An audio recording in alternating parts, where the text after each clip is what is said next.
Dun, dun, dun, dun, dun. This is James Hake with Hake News. Hour one, Pelosi refuses to apologize to the little man, and instead she turns around and accuses the victim. What a nutty woman. New York City murders are out of control. And by the way, the New York governor, Andrew Cuomo, Frito's brother, threatened the president of the United States. Men's Forum tonight, guys. First Thursday of the month, September 3rd, 2020, 7 p.m. at Pacific time at Bond in Los Angeles. You can go to rebuildingtheman.com. Again, this is rebuildingtheman.com/events specifically. This is the end of hour one, Thursday, September 3rd, 2020. Stay tuned for hour two, 5 minutes till 7 a.m. here in Los Angeles. Pelosi's day at the salon, she says, I was set up. Typical woman, right? Can't take responsibility. Blame the victim. Talk about adding insults to injury. Drudge reports, along with the San Francisco Chronicle, that House Speaker Nancy Pelosi refused to apologize Wednesday, that's yesterday, for her visit to San Francisco's E-Salon on Monday afternoon, which was forced to close under the city's Chinese commie virus shutdown, right? She suggested that the business had tricked her. She said that if anyone owes an apology, it's the salon. The nerve on that lady, right? Here's a quote from her. I think that this salon owes me an apology for setting me up, she said at an event about school reopenings in San Fran. Take a cue, conservatives. Be bold, right? I take responsibility for trusting the word of the neighborhood salon that I've been to over the years many times. And when they said we're able to accommodate people one person at a time, I trusted that. That's what nervous Nancy said during a combative exchange with reporters in the empty schoolyard. I almost feel guilty for repeating her filthy lies. I told you yesterday that Fox News leaked footage of Pelosi with wet hair combed all back, looking weird, not wearing her mask, with an apparent assistant and a stylist who rents a chair from the salon owner. Now that renting stylist apparently is betraying the owner.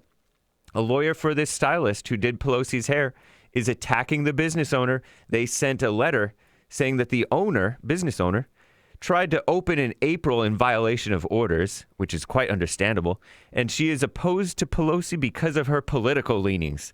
Yeah, right. Tucker interviewed this lady, the salon owner. Erica Caius is how it's pronounced. Caius. At least that's how Tucker pronounced it, I think. Appeared on Tucker Carlson's Fox News show last night. Linked to YouTube. It's going to be in the Hake News section of thehakereport.com. Debunking Pelosi's false claims of a setup.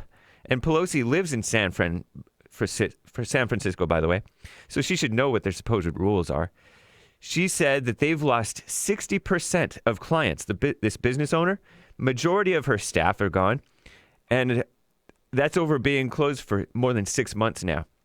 She's been asking why they can't reopen. Now her Yelp page is rife with bad reviews accusing her of throwing Nancy Pelosi under the bus because it's a bunch of liberals. Recall that another salon owner in Texas, I believe, was briefly jailed for defying court orders to close. Meanwhile, actual crime is out of control. Thank you, libs. Violent August in New York City. Shootings double and murders are up 50% over last year. This is from Drudge in the New York Times, shared by DNYUZ. President Trump rightly blames the rise in violence on local Democrat so-called leaders. Since May, the city has recorded 791 shootings, a more than 140% increase over the same period in 2019. 180 murders seen between May and August is more than a 51% increase from 2019's same period last year. In August alone, there were 242 shootings in this city, compared with just 91 last year. The number of murders rose from 36 to 53. August victims included a caretaker of a church who was shot at the church, a mother shot in the back of the head in front of a schoolyard in the Bronx, and a man struck by a stray bullet in Brooklyn while he was playing handball. Arrest numbers have declined significantly, even though the violent crime has risen over the summer, while response times to 911 calls have risen sharply. But Andrew Cuomo is threatening Trump because Trump is saying he wants to defund these Antifa cities. I'm James Hake. Now on to Hour 2 with Jesse Lee Peterson. TheHakeReport.com for my stuff. JLPTalk.com for Jesse.